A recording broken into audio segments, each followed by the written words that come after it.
আপোনালোকক ইতিমধ্যে আমি জনাইছিলোঁৱে যে আমি বান সাহায্যৰ কাৰণে কিছু প্ৰস্তুতি চলাইছিলোঁ আৰু সেইখিনিৰ কাৰণে আমি ইতিমধ্যে কাম কৰি আছিলোঁ। গতিকে আমাৰ কাম প্ৰায় সম্পূৰ্ণ হৈছে আৰু এয়া আপোনালোকে দেখিছে আমাৰ যিখিনি কাম ইয়াৰ আগতে কৰিছিলোঁ, যিখিনি কাম কৰি থকা আমি দৃশ্য আপোনালোকক দেখুৱাইছিলোঁ, সেইখিনি আমাৰ ইতিমধ্যে সম্পূৰ্ণ হৈছে। গতিকে গোটেইখিনি মানুহ আছে এতিয়াও, গোটেই যিখিনি মানে কামখিনি কৰিলে।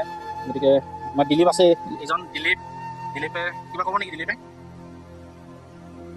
দিলীপে লাজ কৰিছে, দিলীপে নকয়। আমাৰ এই যিটো প্ৰগ্ৰেমৰ মূল মানুহগৰাকী আমাৰ নৱদ্বীপ, গতিকে ভগৱতীক অকণমান মই কি ক'ব মনৰ অনুভৱটো জনাব। নমস্কাৰ। উজনি অসমত যিহেতু বানপীড়িত লোকসকলক বহুত সংগঠনে মানে সাহায্য আগবঢ়াই আছে, তাকে আমাৰ ফালৰ পৰা এটা সৰু প্ৰচেষ্টা, কিমানখিনি সফল হ'ব পাৰোঁ নাজানো। আমাৰ যিখিনি সদস্য ধৰক তেওঁলোকে যথেষ্ট কষ্ট কৰি দিনে ৰাতিয়ে কষ্ট কৰিছে। বিশেষকৈ ধীৰাজ দাৰ নামটো ল'বই লাগিব, নিৰ্মাণ দা আছে। আমাৰ যিসকল সদস্য ইয়াত নাই, কিছুমান সদস্য ইয়াত বাকীও আছে বাৰু, তেওঁলোকে আহিব নোৱাৰিলে বিশেষ অসুবিধাৰ কাৰণে। আৰু যিসকল কৰ্মকৰ্তাই ইয়াত মানে কষ্ট কৰিছে, এতিয়া ডিউটি কৰি আহি ইমান দেৰিলৈকে, মানে সেইটো আচলতে এটা বহুত ডাঙৰ এটা উদাহৰণ। ধৰক উজনি অসমৰ বানপীড়িত ৰাইজৰ কাৰণে যে ইমানসকল সদস্যই ইমান ধুনীয়াকৈ এটা অনুষ্ঠানৰ পৰা আগবাঢ়িছে ইমান সাহসেৰে, গতিকে মই নথৈ আনন্দিত হৈছোঁ। মই বিশেষকৈ উজনি অসমৰ ছোৱালী হৈও কিছুমান কাম কৰিব পৰা নাই। যিসকল এতিয়া ধীৰাজ দা, তেওঁৰ নাম মই ক'বই লাগিব, নৱদা আছে বাৰু, বিশেষ কামৰ কাৰণে ওলাই গৈছে। গতিকে এইসকল সদস্যৰ সহযোগতহে ইমানখিনি সম্ভৱ হৈ উঠিছে। গতিকে মই চিৰকৃতজ্ঞ হৈ ৰওক তেওঁলোকৰ আগত।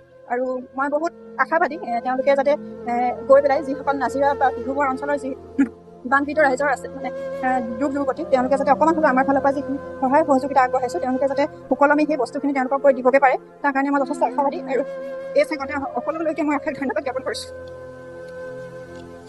প্ৰগতিলৈ ধন্যবাদ। যথেষ্ট কষ্ট কৰিলে তেখেতে, আৰু তেখেতৰ প্ৰচেষ্টাতে আমাৰ আপোনালোকে যি দেখিছে ইয়াত এইখিনি প্ৰায় সম্ভৱ হৈ উঠিছে। গতিকে সকলোৰে সম্পূৰ্ণ সহযোগিতা আছে, আৰু তাৰ লগতে এনেকুৱা ধৰণৰ কামবিলাকত আগভাগ লোৱা কেইগৰাকীমান ব্যক্তিৰ দৰকাৰ হয়, আৰু তেওঁলোকৰ যৌথ প্ৰচেষ্টাত আজি এইখিনিলৈকে সম্ভৱ হৈ উঠিছে। গতিকে আমি লাহেকৈ ওলাই যাম। পংখী আছে, পংখী যদি নাই, পংখী ক'ব বিচৰা নাই। আমাৰ হৰিণাক্ষী আছে, হৰিণাক্ষী কিবা, আচ্ছা। সুস্মিতা আছে, চয়নিকা আছে, চয়নিকা, ৰাজু, চব ঠিকে আছে, ৰিম্পী আছে। আটাইকেইগৰাকীকে ধন্যবাদ জনাইছোঁ, কাৰণ আটাইকেইগৰাকীয়ে নিজৰ কৰ্তব্য পালন কৰাৰ উপৰিও এইখিনি কাম কৰিবলৈ ইমানখিনি উৎসাহ যি দেখাইছে, তেওঁলোকে যি কষ্ট কৰিছে, আচলতে কষ্ট নহয় আৰু তেওঁলোকৰ যিটো মনৰ উৎসাহ বা আৰ্তজনৰ ওচৰত গৈ বা আৰ্তজনক সহায় কৰাৰ যি এটা মানসিকতা, আচলতে সেয়া পৰিস্ফুট হৈছে। যদিও তেওঁলোকে হয়তো গ্ৰাউণ্ডত গৈ পেলাই গোটেই মানুহখিনিক হয়তো বস্তুখিনি হয়তো দিব নোৱাৰিব, কিন্তু তথাপিও তেওঁলোকে যিটো উৎসাহেৰে কামখিনি কৰিছে, তাৰ বাবে আচলতে খুব ভাল লাগিছে। ভূপেন হাজৰিকাই কৈ গৈছিলে মানুহে মানুহৰ বাবে বুলি। গতিকে আজি মানে সঁচা অৰ্থত আমি দেখিবলৈ পাইছোঁ, যদিও আমি চিকিৎসালয়ত আমি কাম কৰোঁ, বিভিন্ন ধৰণৰ ৰোগী আহে, গতিকে আনৰ জীৱন বচোৱাটো আমাৰ এক প্ৰকাৰ দায়িত্ব পেছাগতভাৱে।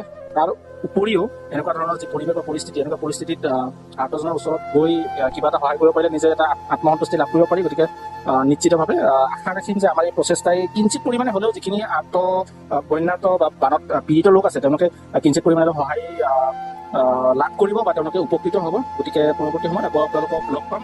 আমাৰ এই যিটো প্ৰচেষ্টা, এই প্ৰচেষ্টাত এক্টিভলি কাম কৰি থকা কেইগৰাকীমান ব্যক্তি বৰ্তমান সময়ত উপস্থিত নাই। তেওঁলোকে অন্য কামৰ বাবে তেওঁলোকে অকণমান ইফাল সিফাল বা বাহিৰত তেওঁলোকে যাবলগীয়া হৈছে। বিশেষকৈ আমাৰ নৱ, যুগল, বীৰু, নিৰ্বাণ, নিকি গোটেইবিলাক আছিলে, তেওঁলোক বৰ্তমান উপস্থিত নাই। গতিকে তেওঁলোকক আমি দেখুৱাব নোৱাৰিলোঁ, তাৰ বাবে আমি দুঃখিত।